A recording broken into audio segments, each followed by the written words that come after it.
Hey everyone, and welcome to this explainer. Today, we are taking a grounded, objective look at a massive, sudden event that quite literally shook the foundations of international border management. What happened here isn't just news, it's honestly a preview of the future of global migration.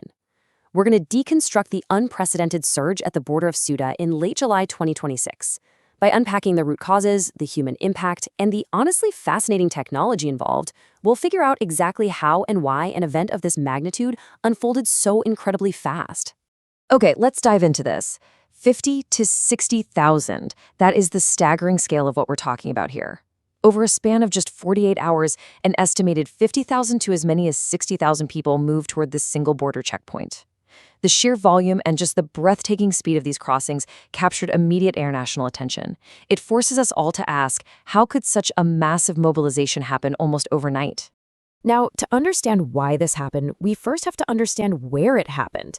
Ceuta is a really crucial geographic anomaly. It's a Spanish autonomous city, which makes it an integral part of the European Union, but it sits right on the northern coast of the African continent.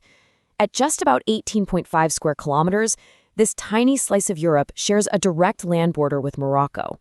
And that unique positioning makes it a highly strategic commercial hub, for sure, but also a persistent natural gateway for people seeking entry into the broader European labor market. So here is our roadmap for today. We'll be walking through the Ceuta border crisis, a perfect storm of causes, the human toll, high-tech border security, and finally, the limits of technology. All right, let's jump right into Section 1, the Ceuta border crisis. It all started on Thursday, July 30th, 2026. Large groups began crossing by land and literally swimming around the maritime perimeter. The arrivals just kept coming continuously through the night. To put that into perspective, the influx equaled roughly 60 to 70% of Ceuta's entire resident population, all entering in just 2 days. Then, by Friday, Moroccan forces reinforced their side of the frontier, and by Friday evening, in a massive and incredibly rapid reverse movement, approximately 48,300 people had already returned to Morocco. Moving on to Section 2, a perfect storm of causes. Now, what's really interesting here is that this wasn't sparked by one single trigger. It was a massive collision of multiple pressures.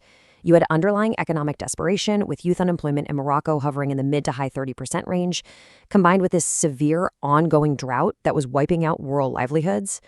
Then add a legal twist. A June 2006 Spanish Supreme Court ruling restricted immediate hot returns for migrants intercepted at sea. This legal nuance was seized upon and wildly inaccurately portrayed by trafficking networks on platforms like Instagram. So you get this viral misinformation spreading like wildfire. Toss in the timing of a Moroccan public holiday, which might have led to temporary enforcement gaps, and you literally have a perfect storm mobilizing tens of thousands of people. Let's look at the fallout in Section 3, the human toll. 57. That is the stark, confirmed death toll on the Spanish side alone.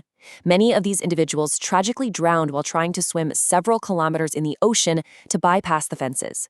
Others were crushed in stampedes while attempting to navigate the rocky breakwaters and crowded coastlines in what was essentially sheer chaos. Down on the ground, the infrastructure was completely, totally overwhelmed. The Temporary Immigrant Reception Center, known as CET, simply could not handle a sudden influx equal to 70% of the city's population. It's just mathematically impossible.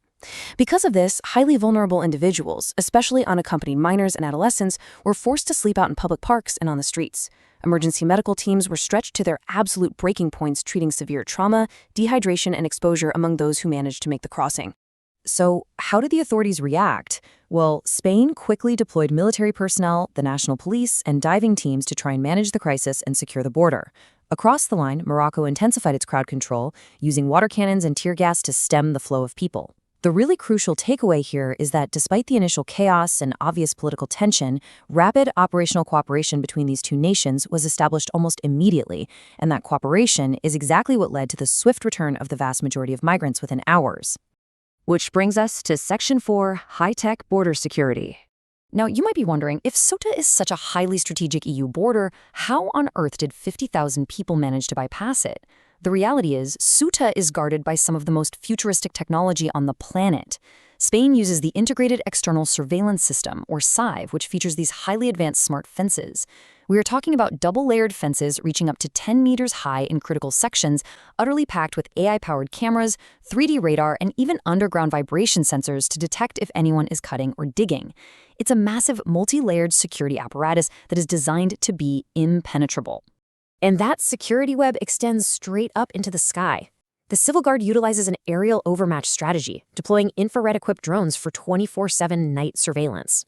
They even use big data platforms and predictive AI analytics to anticipate where border pressure might build up next.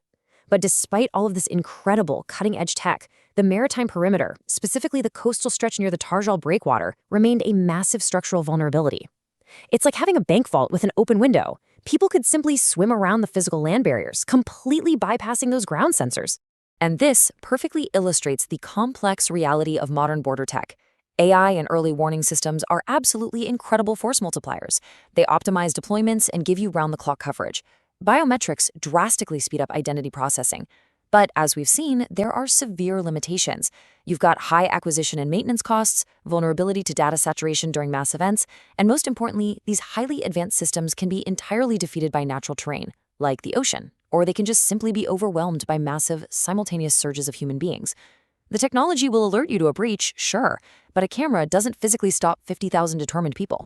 Finally, let's wrap up with Section 5, the limits of technology. Look, Ceuta is not an isolated case happening in a vacuum. Globally, we are seeing the exact same patterns play out. At the US-Mexico border, massive high-tech investments have completely failed to eliminate the root economic drivers of migration.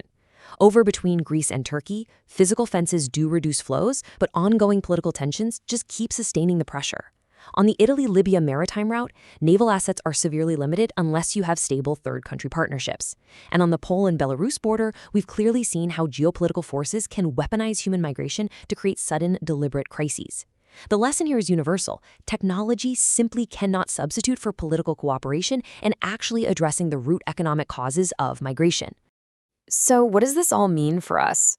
It leaves us with a pretty provocative thought to ponder. As climate-related stresses and economic pressures inevitably ramp up across the globe, generating more frequent and intense movements of people, will surveillance cameras, drones, and AI ever truly be enough to manage the future of human migration? Or are we just relying on technological band-aids for deeply human crises? Thanks for hanging out with me to untangle this whole complex event today. For more, visit our website, FAIR's Solution.